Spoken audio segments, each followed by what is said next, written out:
Looking at americasurveys.com, the debate surrounding whether the United States should implement a national strategy for addressing climate change involves a range of opinions across the political, economic, and environmental spectrum. Proponents of a national climate strategy argue that it is essential for protecting the environment and public health. They emphasize that climate change poses significant risks, including extreme weather events, rising sea levels, and threats to biodiversity. Advocates suggest that a coordinated national approach can help reduce greenhouse gas emissions, promote renewable energy sources, and create jobs in green technology sectors. They often highlight the moral responsibility to act not only for current generations, but also for future ones, stressing that inaction could lead to devastating consequences. On the other hand, critics of a national climate strategy express concerns about the economic implications and government overreach. They argue that stringent regulations can stifle economic growth, lead to job losses in traditional energy sectors, and increase costs for consumers. Some suggest that the market should dictate the pace of transition to renewable energy, believing that innovation will naturally lead to more sustainable practices without the need for heavy-handed government intervention. Additionally, some skeptics question the extent of human impact on climate change, arguing that natural climate variability plays a significant role. Overall, this discussion is further complicated by regional differences in climate impact and economic priorities. States that rely heavily on fossil fuels may resist national mandates, while those experiencing the direct effects of climate change may advocate for urgent action. The debate is ongoing, reflecting a complex interplay of environmental science, economics, and social values, making it a critical issue for policymakers and citizens alike. Next is a survey of a debate over whether the U.S. should require all public schools to provide courses in media production and journalism. It involves various perspectives, each highlighting distinct benefits and concerns. Proponents of mandatory media production and journalism courses argue that these subjects are essential in today's digital age. They believe that understanding how media works empowers students to critically evaluate information, fostering media literacy. With the rise of misinformation and the prevalence of social media, advocates assert that equipping students with the skills to produce and analyze content can help create informed citizens. Additionally, learning media production can enhance communication skills, creativity, and technological proficiency, which are valuable in many career paths. On the other hand, opponents raise concerns about the feasibility and implications of such a requirement.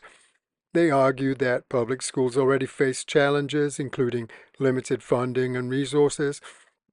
Mandating new courses could divert attention and resources from core subjects like math and science, which they believe are more crucial for student success. Critics also contend that not all schools have the necessary facilities or qualified staff to effectively teach media production and journalism, potentially leading to unequal educational opportunities. Furthermore, there are questions about curriculum control and potential bias in teaching media topics. Some worry that courses could reflect specific political or ideological viewpoints, influencing students' perspectives rather than encouraging independent thought. Ultimately, the debate centers around balancing the need for media literacy in an increasingly complex information landscape with the practical realities of the education system, including resource allocation, curriculum standards, and the diverse needs of students across different regions. Now I'm going to read from some of the comments in the comment section. Require, require, require. The question maker has a one-track mind with a derailed train of thought. We live in the land of the free. That means we do not require, require, require. Next comment. Let's try reading, writing, and arithmetic. Once we master those like we did pre-1990, we can discuss curriculum expansion. Kids can't even read a food label or give correct change of $1. Sad how far we have fallen, and accept it. Next comment. Not everyone wants to get into the business of media production and journalism. Teach good basic subjects, English, math, history, basic budgeting, and subjects to help them be able to survive everyday living, make good decisions, then have options for the skills that students are interested in, maybe baking, cooking, metalwork, welding, engine building, woodwork, etc. Next comment. No, it should be an elective in high school. Students have enough just to comprehend the basics, reading, writing, arithmetic. Students need to have instilled in them just the basic information. It's definitely a quandary how they graduate, not being able to apply the basics to their daily lives after graduation. Next comment. I do not understand why our kids graduate unable to spell, unable to do mental math, and have zero knowledge of the history that shaped this great nation. To suggest integration of media-based subjects is beyond my understanding. If schools did that, then we should be integrating medical training, agriculture, and CDL licensing as mandatory courses. Where would it stop?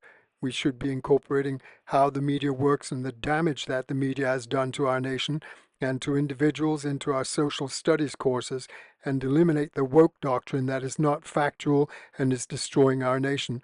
Maybe we should incorporate social skills classes.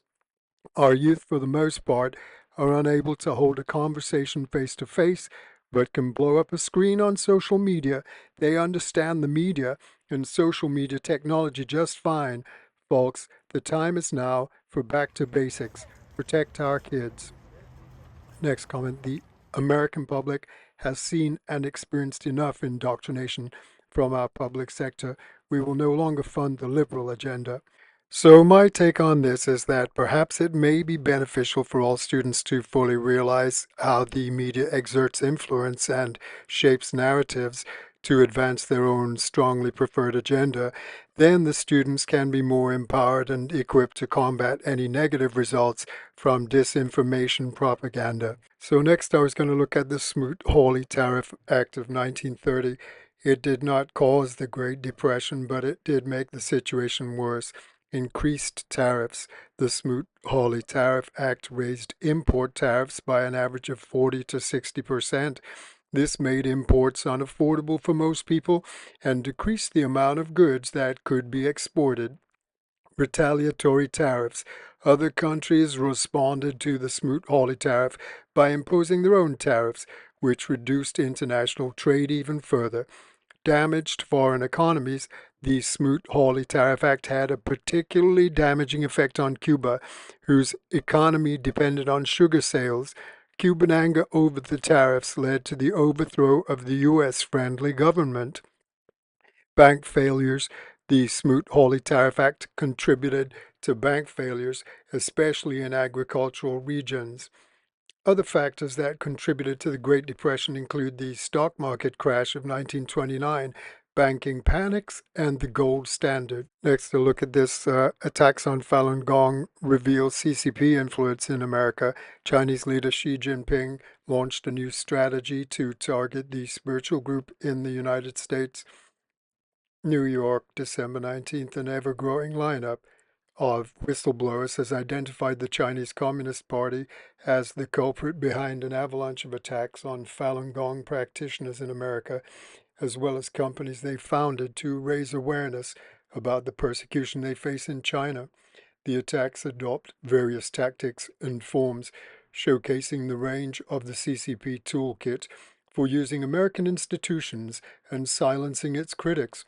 One of the companies targeted by the CCP, Shen Yun Performing Arts, produces acclaimed classical Chinese dance Shows presented around the world under the tagline China Before Communism. It was founded by practitioners of the Falun Gong spiritual discipline who fled religious persecution in China. Over the past few years, Shenyun and Falun Gong more broadly have been under constant attack in the US. The methods employed included bomb threats, mass shooting threats, social media trolling, impersonation, lawsuits, media smears, and even physical attacks. Over the past 6 months, multiple CCP whistleblowers have come forward, warning that the attacks are orchestrated by the CCP as part of a new campaign to eliminate Falun Gong not just in China, but also in the United States and other countries around the world. The campaign mainly relies on disinformation via social media influencers and Western media outlets that can't be easily traced back to the CCP.